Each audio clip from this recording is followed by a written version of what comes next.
महानवरात्रि की आपको हार्दिक शुभकामनाएं। ओम श्री दुर्गाय नमः। श्री दुर्गा सप्तशती 12वां अध्याय देवी चरित्रों के पाठ का महात्म्य। ध्यान। मैं 3 नेत्रों वाली देवी दुर्गा का ध्यान करती हूँ। उनके श्री अंगों की प्रभा बिजली के समान है। वे सिंह के कंधे पर बैठी हुई भयंकर प्रतीत होती हैं। हाथों में तलवार और ढाल लिए अनेक कन्याएं उनकी सेवा में खड़ी हैं।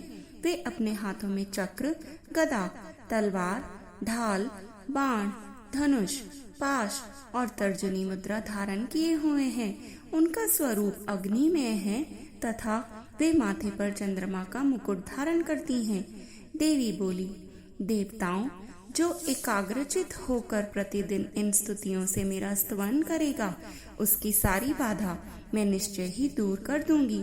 जो मधुकैटभ का नाश, महिषासुर का वध तथा शुंभ निशुंभ के संहार के प्रसंग का पाठ करेंगे तथा अष्टमी, चतुर्दशी और नवमी को भी जो एकाग्रचित होकर भक्ति पूर्वक मेरे उत्तम महात्म्य का श्रवण करेंगे, उन्हें कोई पाप नहीं छू सकेगा। उन पर पाप जनित आपत्तियां भी नहीं आएंगी। उनके घर में कभी दरिद्रता नहीं होगी तथा उनको कभी प्रेमी जनों के विछोह का कष्ट भी नहीं भोगना पड़ेगा। इतना ही नहीं, उन्हें शत्रु से, लुटेरों से, राजा से, शस्त्र से, अग्नि से तथा जल की राशि से भी कभी भय नहीं होगा।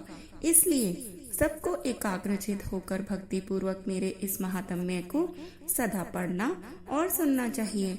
यह परम कल्याणकारक है। मेरा महात्म्य महामारी जनित समस्त उपद्रवों तथा आध्यात्मिक आदि तीनों प्रकार के उत्पातों को शांत करने वाला है। मेरे जिस मंदिर में प्रतिदिन विधि पूर्वक मेरे इस महात्म्य का पाठ किया जाता है, उस स्थान को मैं कभी नहीं छोड़ती। वह सदा ही मेरा सन्निधान बना रहता है। बलिदान, पूजा, होम तथा महोत्सव के अवसरों पर मेरे इस चरित्र का पूरा पाठ और श्रवण करना चाहिए।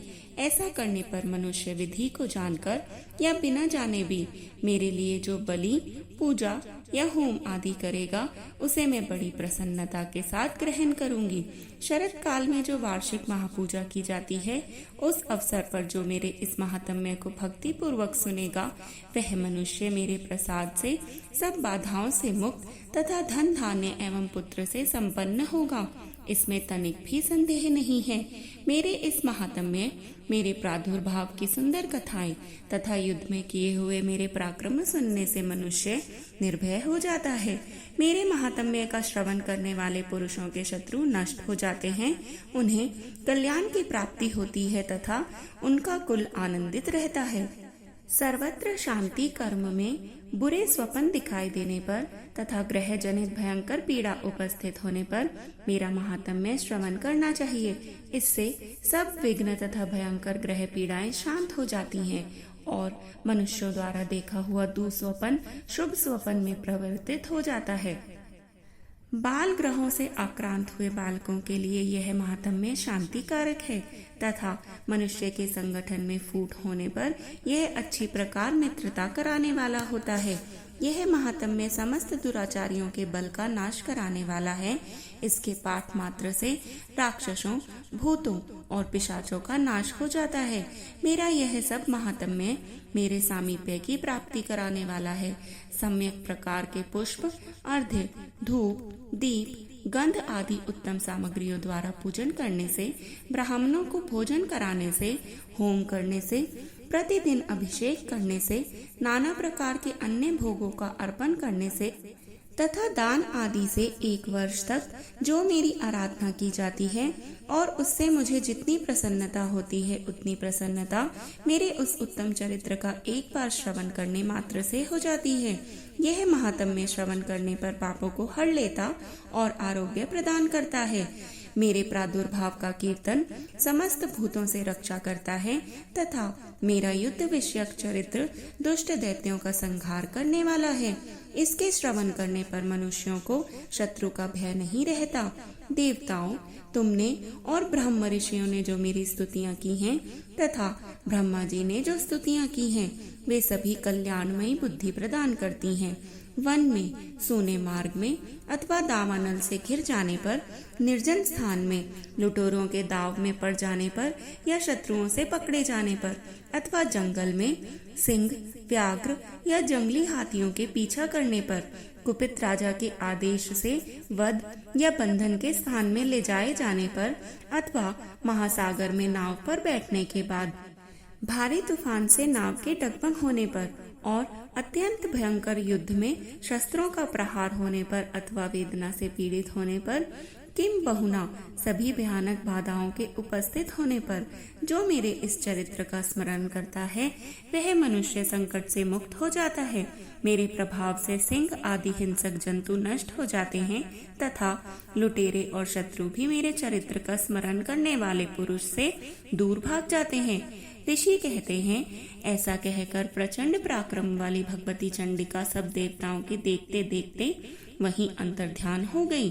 फिर समस्त देवता भी शत्रुओं के मारे जाने से निर्भय होकर पहले की ही भांति यज्ञ भाग का उपयोग करते हुए अपने अपने अधिकार का पालन करने लगे। संसार का विध्वंस करने वाले महाभयंकर अतुल पराक्रमी देव शत्रु शुंभ तथा निशुंभ के युद्ध में देवी द्वारा माने जाने पर शेष दैत्य पाताल लोक में चले गए। राजन, इस प्रकार भगवती अंबिका देवी नित्य होते हुए भी पुनः पुनः प्रकट होकर जगत की रक्षा करती हैं। वे ही इस विश्व को मोहित करती, वे ही जगत को जन्म देती तथा वे ही प्रार्थना करने पर संतुष्ट होकर विज्ञान एवं समृद्धि प्रदान करती हैं। हे राजन, महाप्रलय के समय महामारी का स्वरूप धारण करने वाली वे महाकाली ही इस समस्त ब्रह्मांड में व्याप्त हैं। वे ही समय समय पर महामारी होती और वे ही स्वयं अजन्मा होती हुई भी सृष्टि के रूप में प्रकट होती हैं। वे सनातनी देवी ही समय अनुसार संपूर्ण भूतों की रक्षा करती हैं। मनुष्यों के अभ्युदय के समय वे ही घर में लक्ष्मी के रूप में स्थित होकर उन्नति प्रदान करती हैं और वे ही अभाव के समय दरिद्रता बनकर विनाश का कारण होती हैं। पुष्प, धूप और गंध आदि से पूजन करके उनकी स्तुति करने पर वे धन, पुत्र, धार्मिक बुद्धि तथा उत्तम गति को प्रदान करती हैं। जय देवी माँ। इस प्रकार श्री मार्कंडेय पुराण में सावर्णिक मनवंत्र की कथा के अंतर्गत देवी महात्म्य में फल स्तुति नामक 12वां अध्याय पूरा हुआ।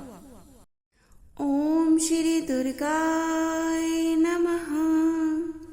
श्री दुर्गा सप्तशती 13वां अध्याय सुरत और वैश्य को देवी का वरदान। ध्यान।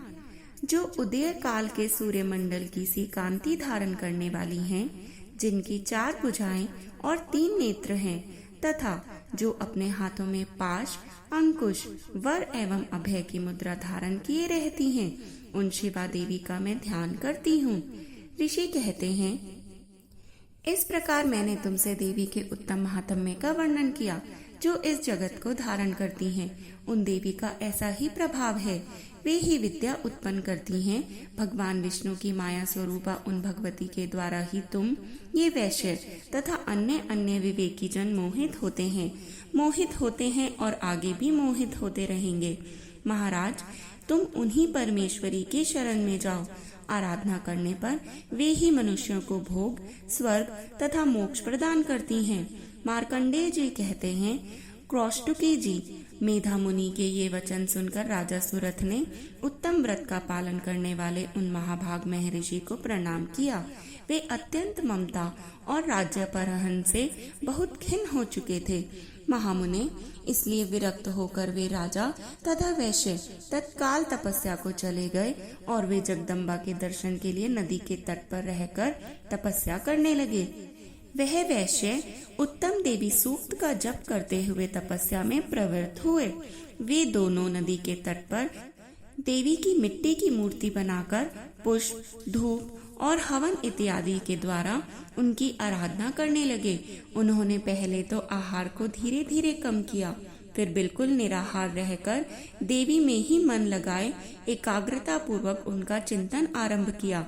वे दोनों अपने शरीर के रक्त से प्रकोशित बलि देते हुए लगातार 3 वर्ष तक संयम पूर्वक आराधना करते रहे। इस पर प्रसन्न होकर जगत को धारण करने वाली चंडिका देवी ने प्रत्यक्ष दर्शन देकर कहा।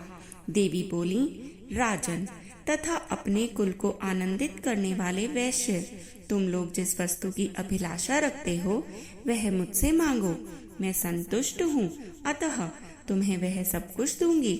मार्कंडेय जी कहते हैं, तब राजा ने दूसरे जन्म में नष्ट न होने वाला राज्य मांगा तथा इस जन्म में भी शत्रुओं की सेनाओं को बलपूर्वक नष्ट करके पुनः अपना राज्य प्राप्त कर लेने का वरदान मांग लिया।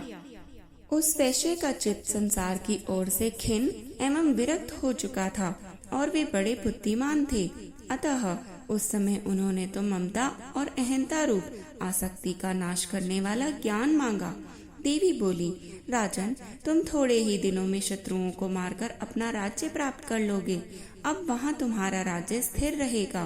फिर मृत्यु के पश्चात तुम भगवान विवस्वान अर्थात सूर्य के अंश से जन्म लेकर इस पृथ्वी पर सावर्णिक मनु के नाम से विख्यात होगे। वैश्यवर्य, तुमने भी जिस वर को मुझसे प्राप्त करने की इच्छा की है उसे देती हूँ। तुम्हें मोक्ष के लिए ज्ञान प्राप्त होगा। मार्कंडेय जी कहते हैं, इस प्रकार उन दोनों को मनोवांछित वरदान देकर तथा उनके द्वारा भक्ति पूर्वक अपनी स्तुति सुनकर देवी अंबिका तत्काल अंतर्ध्यान हो गई। इस तरह देवी से वरदान पाकर क्षत्रियों में श्रेष्ठ सुरत सूर्य से जन्म ले सावर्णी नामक मनु होंगे। जय देवी मैया की। इस प्रकार श्री मार्कंडेय पुराण में सावर्णिक मनवंत्र की कथा के अंतर्गत देवी महात्म्य में सुरत और वैश्य को वरदान नामक 13वां अध्याय भी संपूर्ण हुआ।